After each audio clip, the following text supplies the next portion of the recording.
Buen día, maestro. Nosotros somos el equipo número 1 y a continuación vamos a exponerle el tema de hernia de disco lumbar y de disco cervical.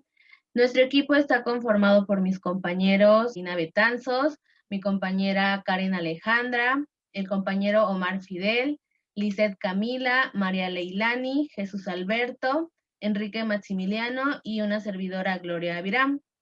La siguiente, por favor.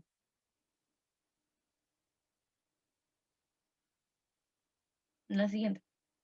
Vamos a comenzar con definir qué es hernia de disco lumbar y bueno, esto significa que se va a ver una salida del núcleo pulposo a lo que es el canal raquídeo. El núcleo pulposo es esa sustancia gelatinosa que va a proporcionar amortiguación, mientras que el anillo, que es lo que lo va a proteger, se encarga de mantenerlo ahí adentro protegido. Ambos se van a encargar de dar lo que es la flexibilidad de la columna y también de proteger lo que son las raíces nerviosas que la atraviesan. Y bueno, retomando con su definición, esto en la mayoría de ocasiones va a producir lo que es una afectación de las raíces nerviosas por un mecanismo de compresión, lo que va a dar lugar a lo que es el cuadro de lumbociática. Este es un dolor en la zona lumbar que se va a extender hacia lo que es la extremidad inferior, ya sea en una o en ambas piernas, llegando incluso hasta lo que es la zona del pie. Y bueno, es muy importante también mencionar que es la causa más frecuente. La causa más frecuente es la lumbociática, que se va a dar entre los 20 a 60 años. Entonces, por su alta incidencia y por las complicaciones laborales que lo conllevan, representa una patología a la que con frecuencia pueden enfrentarse lo que es el médico en su práctica diaria. También es muy importante mencionar que los síntomas generales de esta patología son los siguientes. La primera es lo que se da en el dolor de la pierna, lo que puede ocurrir con o sin dolor lumbar. Normalmente el dolor es en la pierna, es lo que da como que un dolor más fuerte. También puede ser en una o en ambas. La segunda es un entumecimiento o debilidad que se da en la pierna o también puede darse un hormigueo. La tercera es el dolor lumbar o también el dolor en la espalda en la parte de los glúteos. Y la última es una pérdida del control de los esfínteres. Esto es muy poco frecuente, pero puede darse una indicación de una afección al médico y también se puede dar lo que es el síndrome de la cola de caballo. La siguiente, por favor.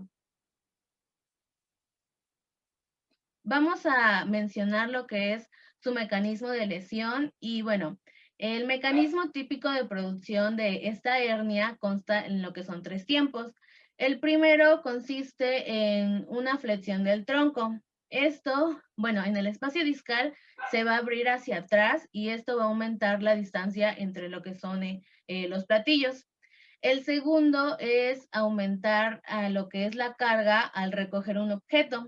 Y aquí lo que va a ocurrir es que el núcleo pulposo que se ha ido hacia atrás se puede, bueno, puede quedar atrapado en los límites posteriores de lo que son los cuerpos vertebrales. Y el tercero es cuando se va a ir enderezando el tronco manteniendo ese peso. Y también, bueno, el material discal es está como pinzado y es expulsado como si fuera, un ejemplo, una aceituna entre los dedos. Entonces, esto se va a ir hacia atrás y va a ir rompiendo el resto de las fibras, aún las que se encuentran íntegras, perdón, en lo que es el anillo fibroso. La siguiente, por favor.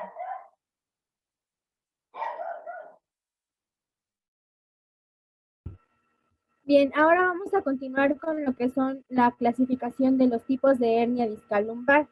La primera va a ser la hernia intraesponjosa o también llamada nódulos de Schmorr. Esta se da a través de cuando el núcleo pulposo se queda a través de las vértebras, en el disco intervertebral, y se va a dar a través de la placa, del platillo vertebral hacia el cuerpo vertebral adyacente. Como pueden ver en la imagen en la radiografía del lado derecho, aquí se puede ver cómo el núcleo pulposo está como hacia abajo, hacia la vértebra adyacente de abajo. Y este tipo de hernias van a ser características porque van a provocar deformidades vertebrales, tales como en la enfermedad de Scheuermann o en las enfermedades reumáticas, como puede ser la espondilitis anquilopoyética o anquilosante. Y vamos a tener una clasificación según la cantidad del disco herniado. Tenemos dos. La primera es la herniación parcial. En la herniación parcial, el núcleo pulposo es extruido hacia posterior y lateral. De hecho, la zona del disco y el ligamento vertebral común posterior, la zona más débil comúnmente es la zona posterolateral. Por eso es que este tipo de hernias son muy comunes que las encontremos. La segunda es la herniación masiva. En la herniación masiva, el material hernial está protuido o está extruido completamente. Puede ser el núcleo pulposo también junto con pedazos o con pedazos del disco fibroso que pueden provocar un dolor intenso e incluso pudiesen llegar a ocasionar el síndrome de cola de caballo. Vamos a tener la clasificación por su localización. Las hernias posterolaterales guardan relación con las hernias parciales. Estas van a ser igual. El núcleo pulposo va a estar extruido en la parte posterior y lateral y estas pueden provocar una compresión monoradicular, es decir, la compresión de una sola raíz nerviosa. También tenemos la hernia posteromedial. Como pueden ver en la imagen, lo que está representado en amarillo es el núcleo pulposo, lo que está representado en rojo es el anillo fibroso y lo que está delimitado entre la vértebra y pues el disco intervertebral es el saco dural. Este tipo de hernia se caracteriza porque la extrusión del núcleo pulposo puede llegar a obstruir o a presionar lo que es el saco dural y esta puede provocar dolores intensos y demás. También tenemos lo que es la hernia foraminal. La hernia foraminal se va a distinguir porque el núcleo pulposo del disco intervertebral va a estar o se va a dirigir hacia el foramen, hacia el agujero obturador de la vértebra o lo que es el foramen vertebral, que son los hoyitos que se forman entre las vértebras. Y estas pueden provocar aún una mayor compresión nerviosa y en la clínica estas van a generar un cuadro clínico variable y van a depender de la localización de la hernia, de si está mayormente o menormente lateralizada la hernia y también de su tamaño de la hernia. Y aquí abajo podemos ver una imagen del lado izquierdo de los tres tipos y las diferencias entre estos. Este tipo de hernia foraminal puede provocar en la clínica de una movilización para diagnóstica, para el pinzamiento, no, para la compresión nerviosa, esta puede provocar mucho dolor. Ahora tenemos lo que es por la cantidad de material herniado. La primera es una protusión discal. En esta se va a provocar por un fallo de contención del anillo fibroso, entonces el núcleo pulposo se va a protuir y va a generar un relieve en la parte posterior de las vértebras, pero no va a haber ruptura de este anillo fibroso, a diferencia de la hernia discal. En la hernia discal aquí va a haber una extrusión, se va a romper el anillo fibroso y el núcleo pulposo va a salir, pero va a estar delimitado o contenido por el ligamento común posterior vertebral. Y por último tenemos lo que es la extrusión discal. Aquí ya hay rompimiento del anillo fibroso y una extrusión del núcleo pulposo y también se va a romper el ligamento posterior común vertebral. Y este puede que se quede entre la misma zona de disco intervertebral o puede que este se desplace a través del agujero obturador hacia arriba o hacia abajo, pudiendo provocar problemas y disminuyendo el espacio de los nervios, provocando problemas y dolor aún más fuertes. Esta es como la más fuerte que se puede encontrar. Y bien, ahora vamos con la clínica. Las hernias lumbares son más frecuentes en los hombres que en las mujeres en una relación 3:1. Y la forma típica en la que se van a presentar es en un síndrome de compresión radicular debido a que por la protrusión del núcleo pulposo disminuye el espacio y puede llegar a presionar las raíces nerviosas correspondientes a pues, el disco que esté protruido. También va a provocar dolor lumbar. Puede ser o no en la zona lumbar y también en el trayecto radicular de la pierna. El dolor en la pierna puede ser por el trayecto ciático mediante la irritación mecánica de las fibras sensitivas. Es decir, nos va a doler desde, como pueden ver en la imagen, desde las lumbares, el glúteo y irradiándose el dolor hacia abajo en todo lo que es la pierna. Para la clínica, bueno, para la valoración es importante valorar los dermatomas. ¿Por qué? Porque estas nos van a indicar qué raíz nerviosa va a estar afectada y por consiguiente, más o menos, en la exploración nos va a decir más o menos qué disco intervertebral va a estar dañado para ya después hacer estudios complementarios con los estudios de imagen. También lo que vamos a encontrar en lo que es la hernia discal lumbar es una contractura de la musculatura paravertebral, que son los músculos que están aquí en la imagen del lado derecho. Esta debido a una postura antiálgica, ya que el paciente siempre va a buscar posturas en las que trate de liberar la presión, en las que no genere más presión en la zona lumbar de las vértebras que esté dañadas, que el disco que esté dañado. Entonces puede que se vaya a flexión o adopte alguna otra postura para evitar el dolor, pero esto puede provocar desórdenes pues en el esquema corporal y por lo tanto una contractura muscular paravertebral.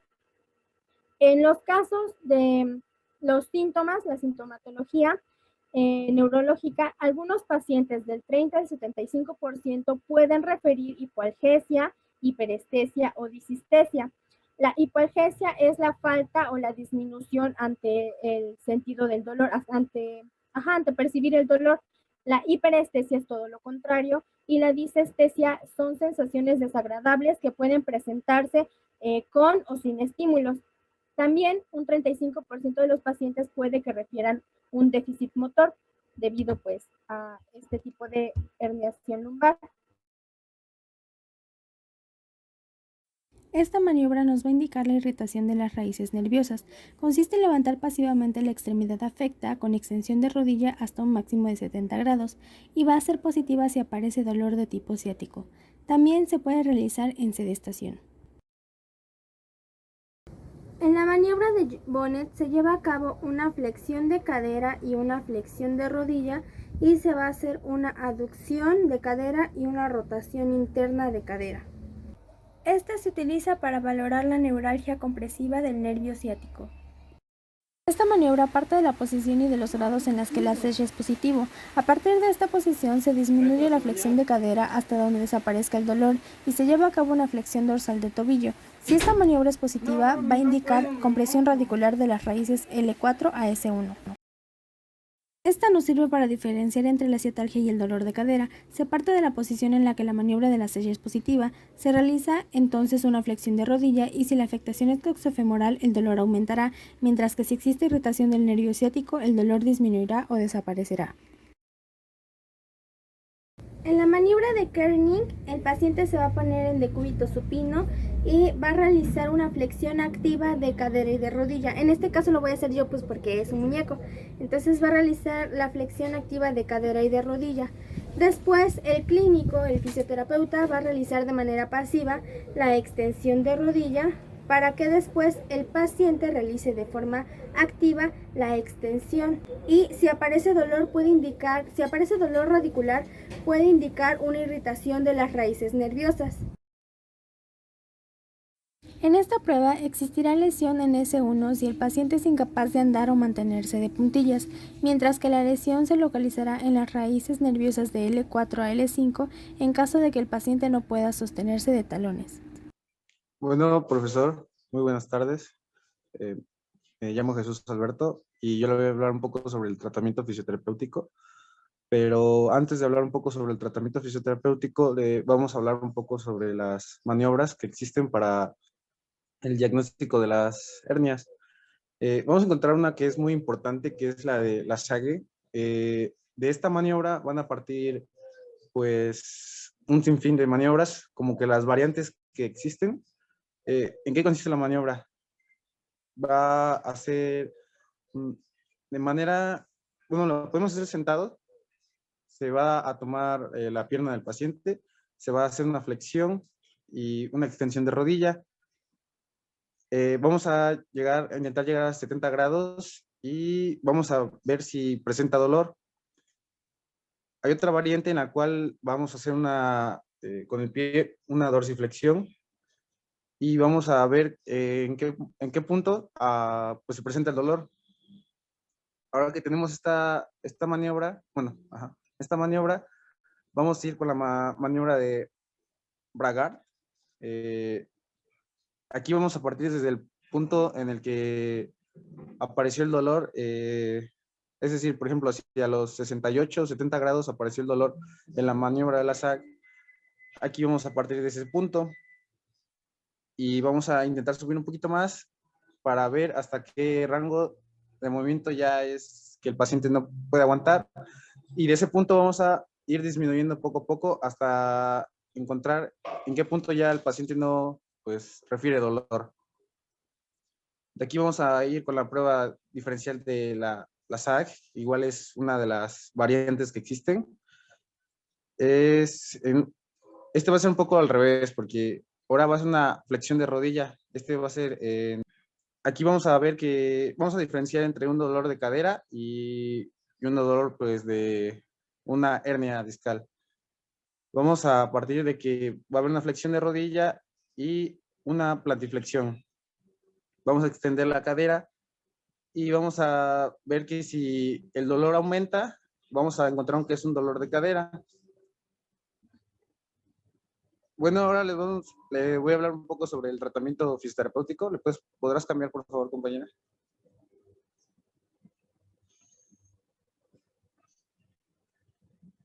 Bueno, antes de empezar a hablar un poco sobre el tratamiento terapéutico, ahorita como mencionaron mis compañeras, un poco sobre la sintomatología, nosotros tenemos que tener claro que lo que vamos a abarcar como fisioterapeutas, pues va a ser la sintomatología del paciente, ya que por sí solo, por así decirlo, naturalmente, una hernia discal pues se puede reabsorber. Eso es como que un 85% de las personas que han presentado hernia discal se ha reabsorbido. Obviamente, pues nosotros vamos a tratar el dolor, un poco más el rango de movimiento, recuperar el rango de movimiento, como nos dijo nuestra compañera Leilani, que va a haber pues afectaciones de acortamiento, eso igual lo vamos a tratar. Una vez que nosotros tenemos esto claro, igual hay que aclarar que muchas veces las personas van a ser asintomáticas, así que yo podré tener una hernia discal y pues no darme cuenta en años y no pasará nada, así que pues no tenemos que pues fragilizar un poco el cuerpo. Estas recomendaciones que se van a dar a continuación es un poco más pues en general, para cualquier tipo de patología del disco intervertebral. En primer punto debemos trabajar con cargas dinámicas, la inmovilización o cargas estáticas son perjudiciales.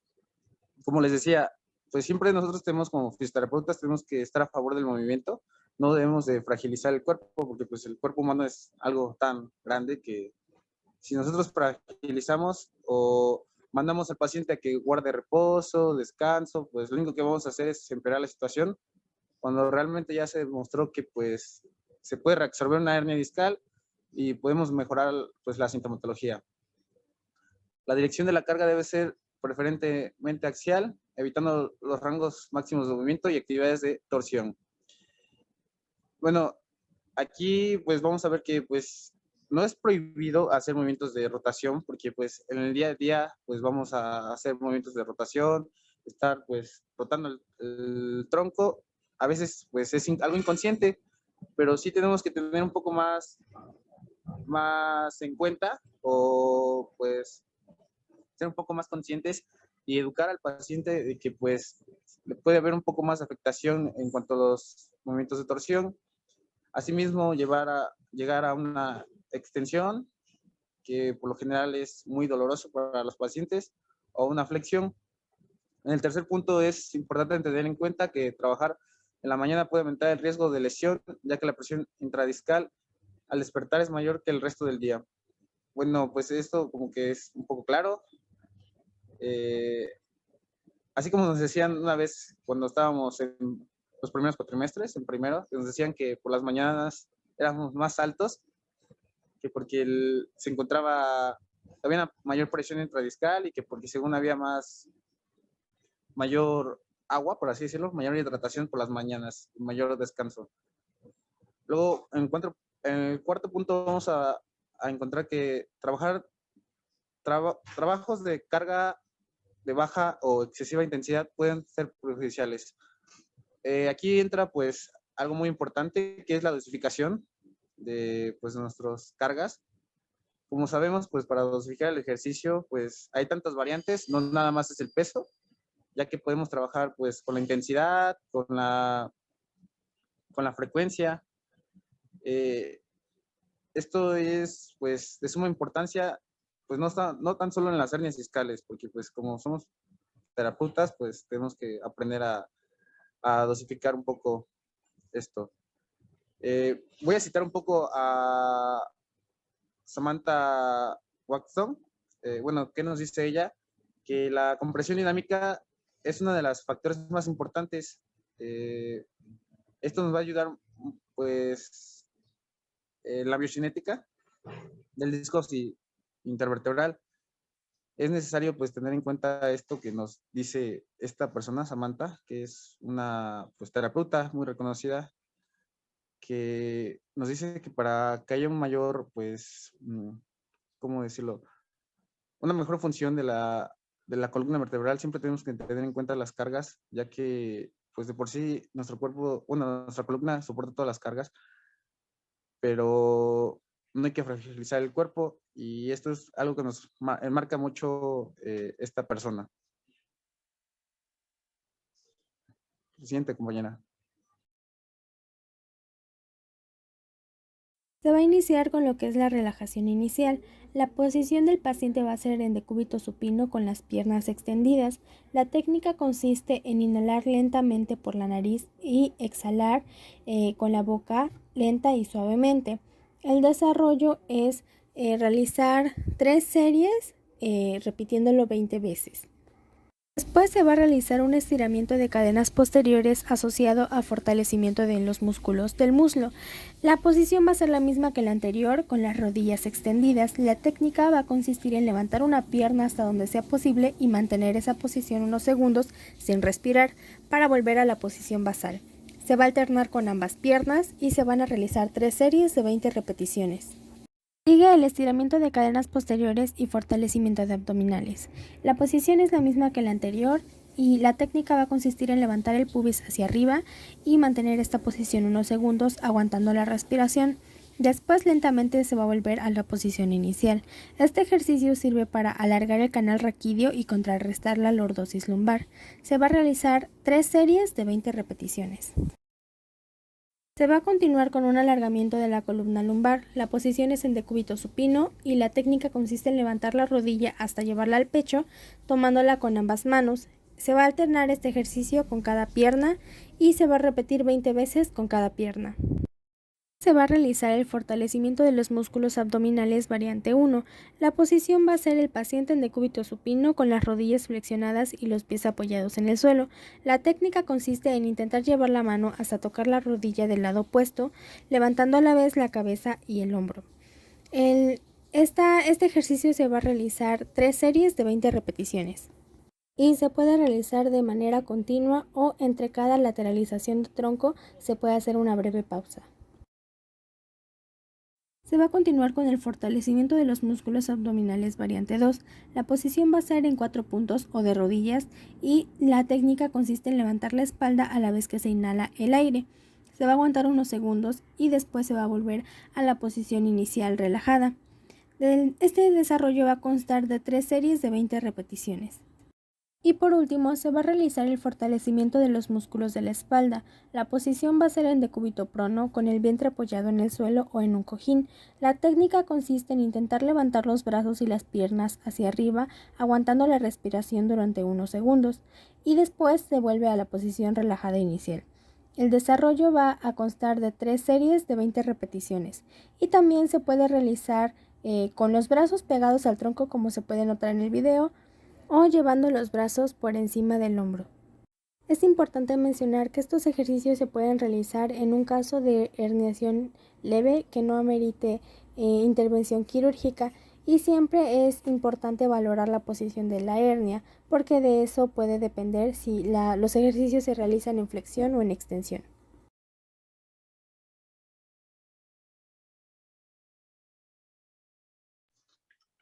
Bueno, ahora vamos a continuar con el tratamiento médico. La siguiente, por favor. Bueno, para empezar vamos a hablar 5 puntos importantes dentro de este tratamiento. Más que nada, este tratamiento para una hernia discal se va a basar en un periodo corto en el cual se van a administrar analgésicos seguido de la terapia física. Y bueno, también es importante mencionar que las personas que siguen como debe de ser este tratamiento es muy eficaz, y lo que va a hacer es que se van a recuperar con mucha eficacia y van a volver a su vida diaria. Es importante mencionar que no todos los pacientes tienen las mismas reacciones con los analgésicos a diversas situaciones, ya que en algunos casos pacientes deben de tener tratamientos adicionales, los cuales pueden incluir inyecciones de esteroides o incluso llegar a la cirugía. Y bueno, también los medicamentos como tal no van a actuar directamente sobre la lesión que es la hernia discal, sino que más que nada lo que van a hacer es que van a aliviar el dolor y van a disminuir la inflamación. Y bueno, como ya lo había mencionado, los medicamentos como tal van a ayudar a que los pacientes o las personas que presenten una hernia discal van a ayudar a que ellos puedan tener o puedan realizar más que nada sus actividades de la vida diaria. La siguiente, por favor. Y bueno, ahora vamos a pasar al tratamiento farmacológico.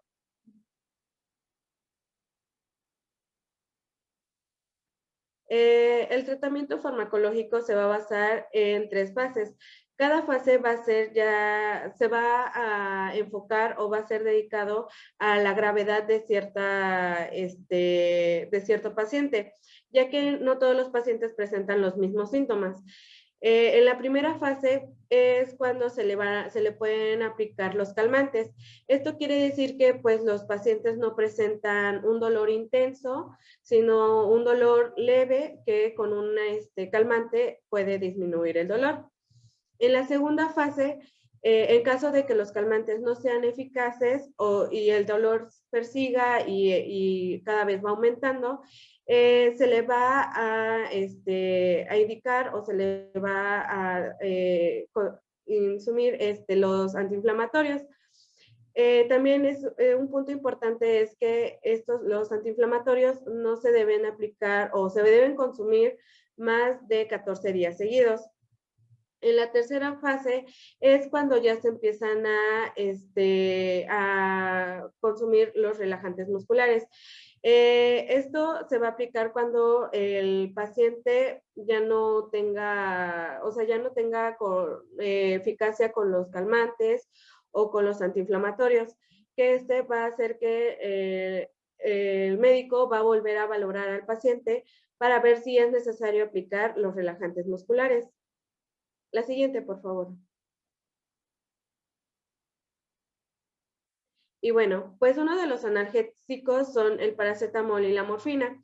El paracetamol, como lo sabemos, es un medicamento que lo que principalmente va a hacer es aliviar el dolor, pero como tal, este medicamento no ayuda a disminuir ni a quitar la inflamación. Y la morfina, este medicamento se va a aplicar en casos extremadamente especiales. ¿Qué quiere decir? Que se va a aplicar en pacientes que el dolor ya no sea ni siquiera soportable, ni siquiera pueda quitarse con un calmante, un relajante o un antiinflamatorio.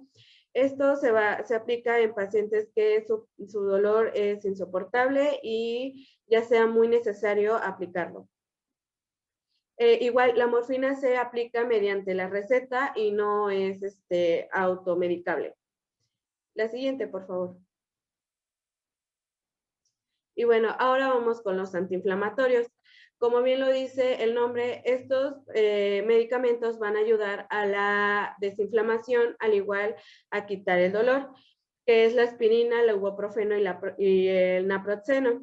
Estos medicamentos, su principal característica es que quitan la inflamación o la disminuyen.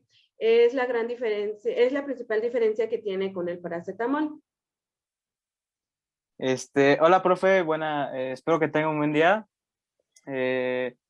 Nosotros le vamos a explicar el tema de la hernia discal cervical. Esta parte pues está conformada por mi compañera Karen, Karina, Omar y un servidor.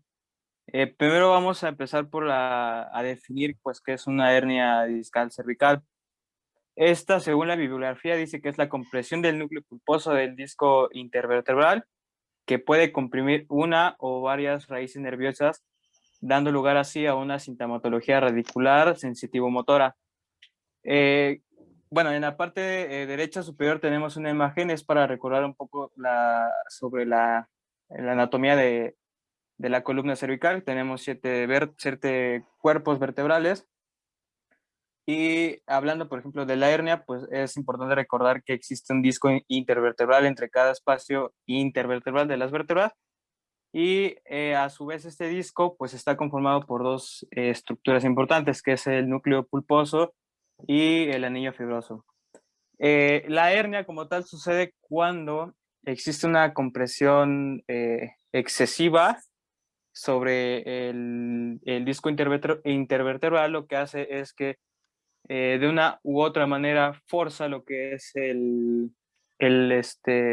anillo fibroso y hace que el núcleo pulposo sobresalga de generando pues la sintomatología, ¿no? Va a depender mucho la dirección en que salga, si es anterior, posterior o lateral, ¿no? Si va a inhibir la musculatura, los nervios raquídeos o la propia médula espinal. La siguiente, por favor.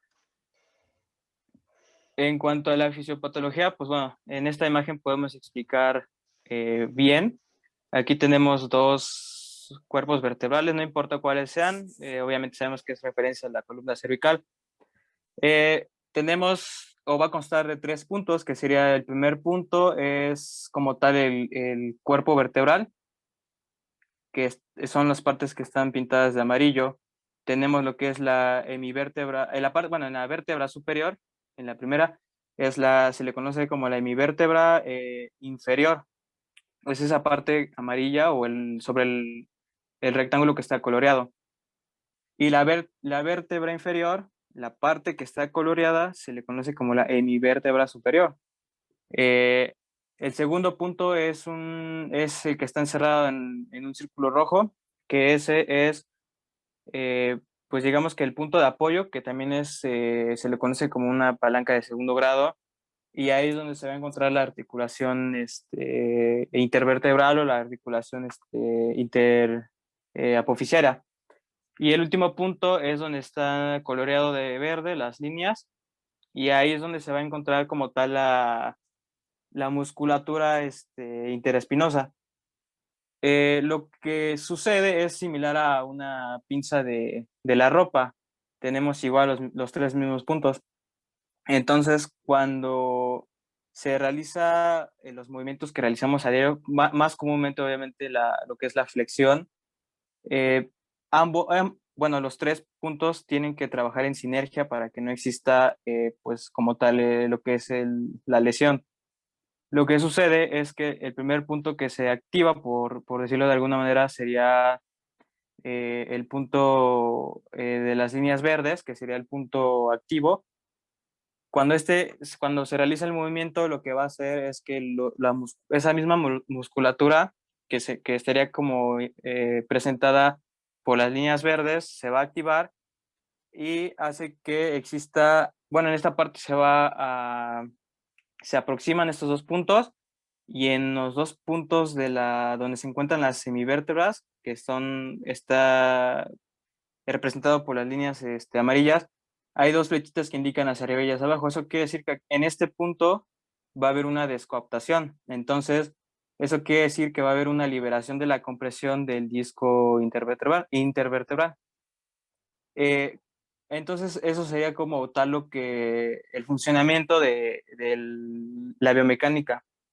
Lo que aquí un punto que podría pasar es que si el punto de apoyo, que sería el que está en un círculo rojo, si llegase a haber o a existir algún tipo de bloqueo osteopático, lo que genera es que inhibe a la musculatura, haciendo que exista una mayor compresión en el disco. Si no existiera eso, generalmente digamos que la energía de la compresión se va a centrar en la mitad de la vértebra, que se le conoce como las trabéculas, pero en este caso, ¿no? En este caso recae directamente sobre el disco intervertebral y eso genera lo que es una prominencia. Si es un tamaño, digamos, pequeño relativamente, se le conoce como protuberancia. Ya si el tamaño es más grande, pues ya es cuando se le conoce como una hernia, como una hernia cervical. Esto sucede mucho cuando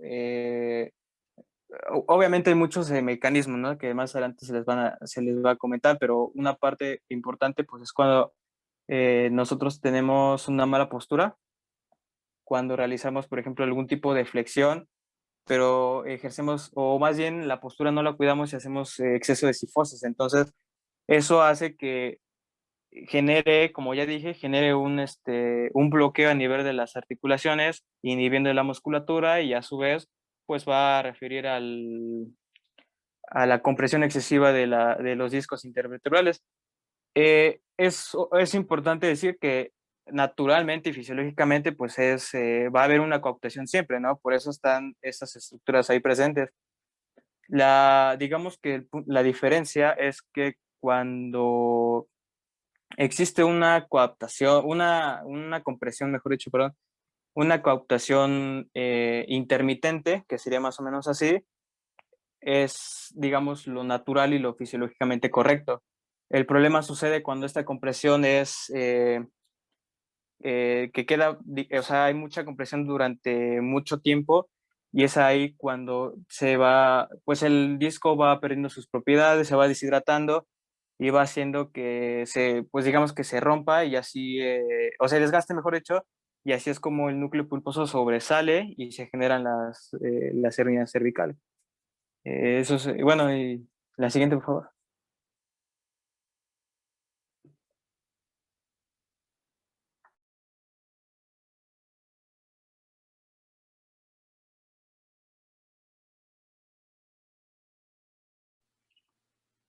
Bueno, ahora vamos a continuar con lo que son los tipos de hernia cervical. Y bueno, voy a empezar con la primera, que es una protusión discal. Esta va a consistir en un abombamiento en la envuelta fibrosa que rodea el disco intervertebral. Y bueno, esta consiste en la salida de parte del núcleo pulposo a través de una fisura en la vuelta fibrosa del disco. Y bueno, vamos a continuar con la otra, que sería la hernia discal. Y bueno, la hernia discal va a ser una causa de una radiculopatía, la cual esta es una enfermedad que va a afectar las raíces nerviosas de la columna. Y bueno, esta también La hernia discal es cuando el disco se puede salir de su lugar, lo cual esta puede romperse o causa una lesión o una distensión. Y bueno, cuando esto sucede, puede haber una presión sobre los nervios raquídeos, lo cual esto puede llevar a que se presente dolor, entumecimiento y una debilidad. Y bueno, ahora vamos a empezar con la extrusión discal. Y bueno, la extrusión discal, en esta hay más que una hernia discal, pues en esta se ha roto el anillo fibroso y también y también se ha roto el núcleo pulposo, un material más blando que está rodeado y tiene contenido por dicho anillo. Esto sale del canal medular. Y bueno, ahora con lo que es la osteofitosis. Esto se va a definir como el crecimiento anormal de un hueso o de alguna protuberancia ósea en las superficies articulares. Y bueno, la hernia discal secuestrada es una hernia de disco que puede ocurrir en cualquier parte de la espina dorsal y puede irritar lo que es un nervio cercano.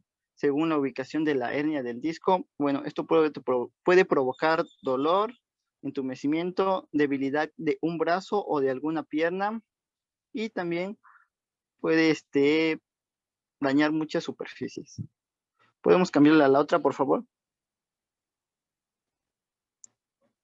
Y bueno, los mecanismos de lesión. Tenemos como mecanismos de lesión que pueden ser causados por tener sobrepeso,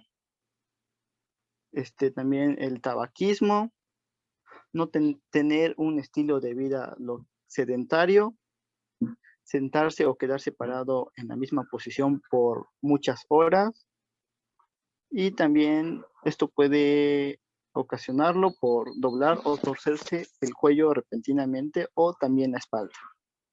Y bueno, de mi parte esto sería todo.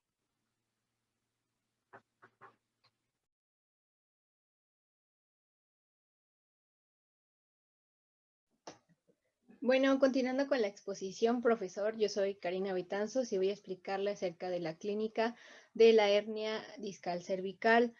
Pues, bueno, como sabemos, a lo largo de nuestra columna, de cada nivel y también de cada nivel de pues, lo que es el conducto raquídeo, va a salir una raíz nerviosa. Y pues bueno, cuando hay una hernia discal, pues bueno, esto puede inflamarse, es decir, las raíces nerviosas van a inflamarse. Entonces, pues se van a presentar diferentes síntomas, lo que puede ser en cuello, en hombros, en brazos, en muñecas e incluso hasta dedos. Esto va a depender también de qué nivel estemos hablando. Hay que decir que los niveles más comunes en que existe pues esta hernia discal, este pinzamiento también nervioso va a ser de C5 a C6 y de C6 a C7. Bueno, como le dije, dependiendo de cada nivel, pues van a ser diferentes, pues los síntomas, ¿no? Por ejemplo, si estamos hablando de C4 a lo que es C5, pues va a haber una debilidad en deltoides y también, pues bueno, puede haber dolor en hombro. Si pasamos a lo que es C5 a C6, aquí va a haber una debilidad en bíceps y también puede irradiar, lo que es el dolor, el hormigueo, hacia lo que puede ser el dedo pulgar. Ahora bien, si estamos hablando de C6 a C7, va a haber una debilidad en tríceps, también en los extensores de los dedos, y pues bueno, puede irradiar dolor, hormigueo, pues a lo que es el músculo de tríceps y también al dedo medio de la mano. Por último, si estamos hablando de, por ejemplo, de C7 a T1, que es la terminación nerviosa de C8, pues bueno, aquí podemos presentar debilidad en la empuñadura y también puede irradiarse dolor y hormigueo hacia lo que es el dedo meñique. Bueno, igual, aunado a esto, pues como sabemos, lo que habíamos estado hablando en las clases, pueden presentarse algunos pues algunas afecciones secundarias a lo que es pues lo que es una afección, ¿no? O sea, en este caso, una hernia discal cervical. Podemos presentar, o bueno, el paciente puede presentar cervicalgia, cervicobraquialgia o mielopatía. Esta última es más común en personas mayores. Como lo conocemos, o bueno, como igual lo dijeron mis compañeros, la hernia discal cervical, a diferencia de la lumbar, es más común que se provoque debido a algún accidente. Entonces, pues bueno, esta mielopatía, que es la que estoy mencionando, sería un conjunto de una hernia discal con, pues bueno, un degenere de tipo artrósico, o sea, es decir, una artrosis.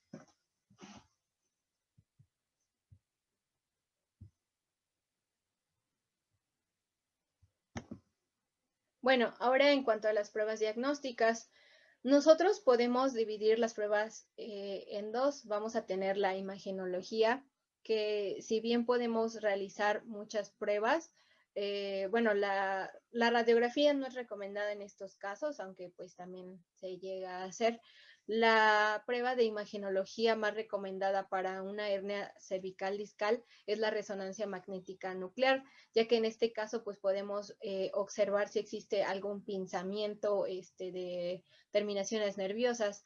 Esta es la más recomendada, aunque también se pueden realizar otros, como por ejemplo una tomografía o también una mielograma. Normalmente estos dos vienen, o bueno, se piden en conjunto. Si bien a lo mejor el mielograma es un poco más específico, pero pues es una prueba diagnóstica invasiva, entonces por eso es que no es lo más recomendado. También tenemos la electromiografía, que pues bueno, también la podemos realizar, pero como le dije, de acuerdo pues a muchos autores, la resonancia magnética nuclear es la más recomendada. Ahora bien, si pasamos a pruebas diagnósticas de tipo terapia física, nosotros ya pues cuando estemos hablando de un tratamiento, debemos de observar o debemos de checar reflejos, la fuerza muscular, la capacidad para caminar, porque pues bueno, hay veces que nuestro paciente no va a caminar de la misma manera, inclusive como va a tener episodios de dolor, o bueno, pueden ser episodios de dolor como en la cervicalgia, pero también puede ser que nuestro paciente tenga dolor por moverse, ¿no? Y va a optar o va a tomar una posición no natural, ¿no? O sea, es decir, por ejemplo, puede encorvarse o puede, no sé, acercar pues sus hombros a su cuello, ¿no? Una tortícolis también. Entonces, pues por eso también debemos de checar pues cómo es que está caminando. Igual debemos de checar la capacidad de sentir toques ligeros, pinchazones o vibraciones, porque pues como sabemos es un pinzamiento, perdón, de terminaciones nerviosas, y por esa razón pudiera dejar o pudiera sentirse de manera diferente lo que acabo de comentar. Y pues bueno, de mi parte sería todo. Bueno, ahora les vamos a hablar acerca del tratamiento. ¿Le podrías cambiar todo? Bueno, primero vamos a hablar sobre el tratamiento médico. Bueno, pues este englobaría pues lo que es un tratamiento conservador. Los principales medicamentos que el médico va a recetar pues son los antiinflamatorios, los analgésicos, los opioides y los AINES.